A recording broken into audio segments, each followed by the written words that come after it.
Praise the Lord. നല്ലൊരു പ്രഭാതം ദൈവം നൽകുന്നതിനെ നമുക്ക് സ്തോത്രം ചെയ്യാം. ഈ രാവിലെ സമയത്ത് ദൈവത്തിൻ്റെ പരിശുദ്ധാത്മാവ് നമുക്ക് നൽകുന്ന ആലോചന 9-ാം സങ്കീർത്തനം 10-ാം വാക്യം. സാംസ് 9:10. നിന്റെ നാമത്തെ അറിയുന്നവർ നിങ്ങൾ ആശ്രയിക്കും.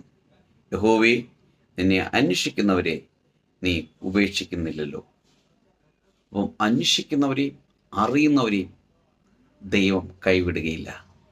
ഒരുപക്ഷെ കാലങ്ങളായിട്ട് നീ അറിഞ്ഞതായിരിക്കാം, എന്നിട്ടും ആ സന്തോഷം അനുഭവിക്കാൻ പറ്റാത്തൊരവസ്ഥയാണെങ്കിൽ ഇന്നത് മാറ്റുന്ന കർത്താവാണ്. ഇന്നാണ് യേശുവിനെക്കുറിച്ച് അന്വേഷിക്കുന്നതെങ്കിൽ കൈവിടാത്തൊരു യേശുവുണ്ട്. ഏത് ആവശ്യഭാരമായിരുന്നാലും, ഏത് പ്രതിസന്ധി ആയിരുന്നാലും, ഏത് പ്രതികൂല സാഹചര്യമായിരുന്നാലും അതിനകത്തുനിന്ന് നമ്മളെ ദൈവം പുറത്തു കൊണ്ടുവരും. നന്മ അനുഭവിക്കാൻ സഹായിക്കും. പുതുവഴികൾ തുറക്കപ്പെടും. ആ യേശുവിൻ്റെ കരങ്ങളിൽ നമ്മെ നമുക്ക് സമർപ്പിക്കാം, പ്രാർത്ഥിക്കാം. നല്ല കർത്താവെ, നന്ദിയോടെ സ്തുതിക്കുന്നു, സ്തോത്രം ചെയ്യുന്നു. ഈ രാവിലെ സമയത്തിനെ കേൾക്കുന്ന എല്ലാ പ്രിയപ്പെട്ടവരെയും ഈ തിരുവെഴുത്ത് പ്രകാരം പിതാവിൻ്റെയും പുത്രൻ്റെയും പരിശുദ്ധാത്മാവിൻ്റെയും നാമത്തിൽ അനുഗ്രഹിച്ച് പ്രാർത്ഥിക്കുന്നു. പ്രാർത്ഥന ഘടനായി സ്തോത്രം.